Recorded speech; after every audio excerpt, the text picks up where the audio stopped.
জোনমণি দাস অসমীয়া কাব্য জগতৰ উদীয়মান নক্ষত্ৰ। তেখেতে কবিতাক শিল্পৰ উচ্চতৰ পৰ্যায়লৈ লৈ গৈছিল। কবিতাক তেখেত কচত হিচাপে ব্যৱহাৰ কৰা নাছিল। জোনমণি দাসৰ কবিতাসমূহত জীৱনবোধৰ গভীৰ কৰুণ সুৰ আৰু আশাবাদৰ সুৰ প্ৰতিফলিত হৈছে বুলি মই বিশ্বাস কৰোঁ। কবি জোনমণি দাস আমাৰ মাজত নাই। কবি জোনমণি দাসৰ আদ্য শ্ৰাদ্ধ আজি নিজা বাসগৃহত আয়োজন কৰা হৈছে।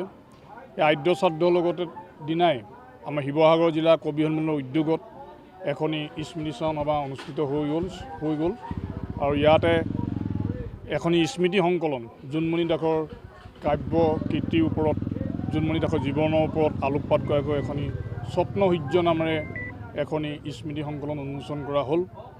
এই সংকলনখনিতে জোনমণি দাসৰ কাব্য কীৰ্তি, জোনমণি দাসৰ জীৱন সকলোখিনি ইয়াত প্ৰতিফলিত হৈছে বুলি আমি ভাবিছোঁ।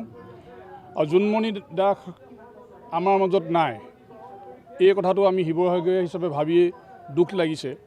কাৰণ জোনমণি দাসৰ মৃত্যুৰ পিছত যি শূন্যতা, সেই শূন্যতাটো পূৰণ হ'ব বাবে আমি আৰু কেইবাটা দশক বাট চাব লাগিব। এই কথাটোৱে আজি আমাক দুখ দিছে। জোনমণি দাসে নিজে কৈ গৈছে, মই এটা চাহিদকৰো সৰু, মৰমতে মই জি উঠোঁ, মৃত্যুৰ পাছত মৰাৰ পাছতো মই আকৌ জি উঠোঁ মাতৰ মমতাত। এই আমাৰ মাত খাওঁতে জোনমণি দাস সদায় জি থাকিব। জোনমণি কবিতা আমাৰ মাজত সদায় জীয়াই থাকিব। আৰু জোনমণি দাসৰ কবিতাই অসমীয়া কাব্য সাহিত্যক যিদৰে সমৃদ্ধ কৰি থৈ গ'ল, সেই ধাৰাটো অসমীয়া কাব্য সাহিত্যত যিদিনলৈকে চলি থাকিব, জোনমণি দাসৰ কবিতাও চলি থাকিব। জোনমণি মোৰ একালৰ প্ৰিয় ছাত্ৰ আছিলে। তাৰ পিছত লাহে লাহে গম পালোঁ জোনমণি এগৰাকী কবি, আৰু এতিয়া সমগ্ৰ অসমেই চিনি পায় জোনমণি এগৰাকী জনপ্ৰিয় কবি।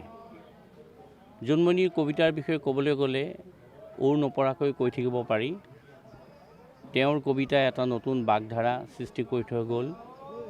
নতুন চামক কবিতা লিখাৰ কাৰণে এটা নতুন বাট দেখুৱাই থৈ গ'ল।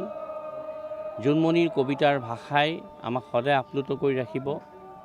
অসমীয়া কাব্য সাহিত্যৰ এটা অন্যতম নক্ষত্ৰ জোনমণিৰ আজিৰ আদ্য শ্ৰাদ্ধৰ দিনটোত মই তেখেতক শ্ৰদ্ধা নিবেদন কৰিছোঁ। আজি মোৰ অভিন্ন হৃদয়ৰ বন্ধু জোনমণি দাসৰ আদ্য শ্ৰাদ্ধ, আৰু আদ্য শ্ৰাদ্ধ উপলক্ষে আমি যি কবিসকল আছিলে ইয়াত শিৱসাগৰ, তেওঁলোকে এখন স্মৰণিকা প্ৰকাশ কৰিছে। আৰু ইয়াত স্মৃতিচাৰণ অনুষ্ঠান যি হৈ আছে, শিৱসাগৰ জিলা সদৌ অসম কবি সন্মিলনৰ অন্তৰ্গত শিৱসাগৰ কবি চক্ৰ, এইখিনি সকলো আছে আৰু ইয়াৰ সকলো মানুহ আহিছে। আৰু আমি বহুত দুখ লাগি আছে, জোনমণি ইয়াৰ পৰা হেৰাই গৈছে। আমাৰ এজন ডাঙৰ কবি হেৰাই গৈছে অসমৰ পৰা, আৰু এইটো এটা অপূৰণীয় ক্ষতি। আৰু আমি ভাবোঁ যে জোনমণি দাস ভৱিষ্যতলৈ আমাৰ মাজত জীয়াই থাকিব।